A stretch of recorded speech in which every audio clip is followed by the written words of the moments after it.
Hi everyone, this is Jack Hurley, the Superintendent of Schools, for another edition of A Word from the Superintendent.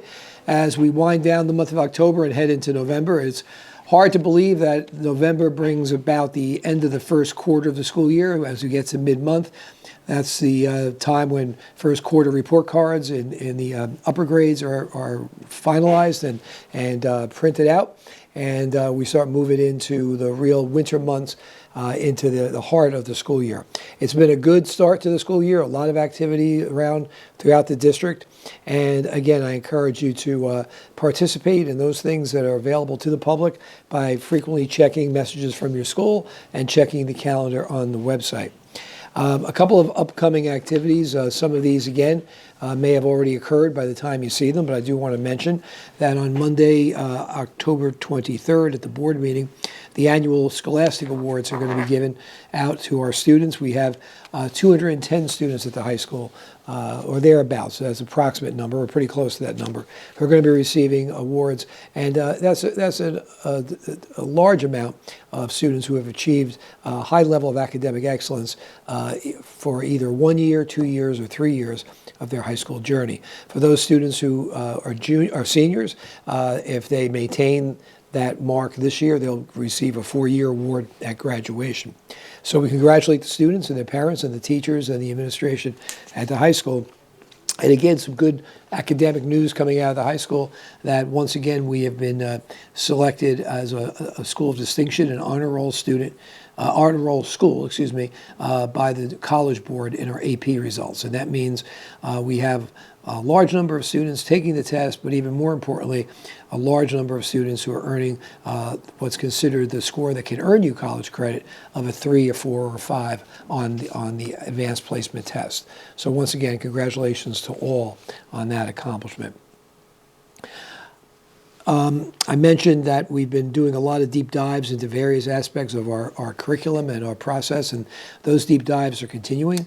I'm pleased to say that we have made some good changes, subtle changes, but good changes into our programs in English, math, and social studies, and science in particular. And we continue to look at ways to refine what already is a very strong program.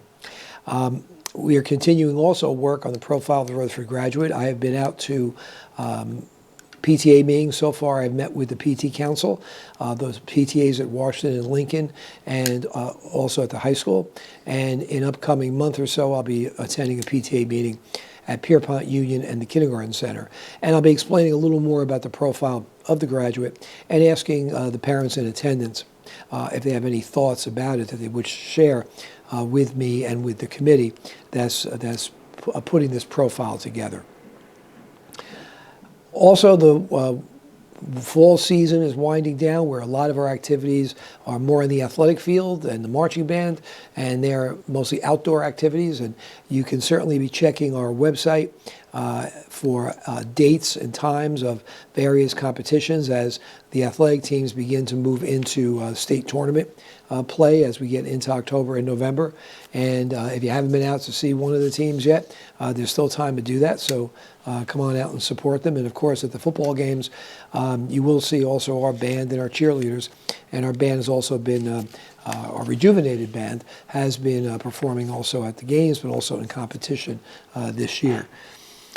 But also now, as we make that switch inside, we start getting into the indoor activities. And up first is the all-school play at the high school. This year, that play is Little Women, and it's going to be presented on November 17th and November 18th at the high school auditorium at 7:30 p.m. And then when we get to December and we get into January, we'll be picking up a lot of the concerts and other activities throughout the district in all the schools with our choirs and our band. Our high school select choir is going to be performing at the New Jersey School Boards Association workshop and convention, which is held in Atlantic City the last week of October. That convention is attended by school board members, superintendents, business administrators. It's a very large conference, usually about 7,000 to 8,000 people in attendance.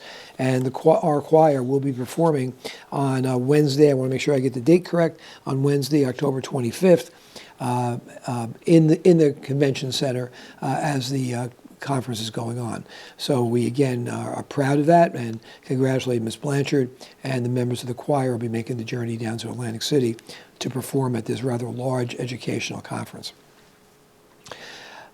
Also coming up in November, there's a lot of days the school's out. November 7th, school is closed for students for election day and for faculty. The district's open, but faculty and students are off that day. And they're also off on September 9th and 10th for the annual NJEA convention, school teachers convention, that's held also in Atlantic City. So, and then later in the month, when we'll probably be on air with another video before then, but Thanksgiving break is November 22nd and then the 23rd and 24th. So please, double check all the calendars for exact information, and be looking for information coming from your schools. And of course, again, depending when you watch this, Halloween is in the air, and we do have Halloween parades at Lincoln and Washington School at 1:30 p.m., and we invite parents and grandparents to come out and see that. The K Center is on Halloween at 2:05 p.m., and the other schools, Pierpont, will be having activities within the school, no longer doing the parade outside. But there are parties organized by class parents and activities in school for the students that day. So, a busy time of year, both academically and through activities and socially as we get into the winter months. I continue to be impressed with the energy and the activities going on throughout the district, and equally impressed by visiting the PTA meetings with the active involvement and collaboration with our parents and community. And we look forward to continuing that and making it even stronger. And in that regard, be on the lookout sometime in the end of October, we don't have an exact date yet, for a newsletter that'll be sent to you electronically through our email system, district newsletter, highlighting some of the things going on throughout the district during the first quarter of the school year. We'll look ahead to upcoming events as well. So, enjoy the end of the fall, the beginning of winter. I look forward to seeing you at some of the school activities. And until next time, this is Jack Hurley, the Superintendent of Schools. Thank you.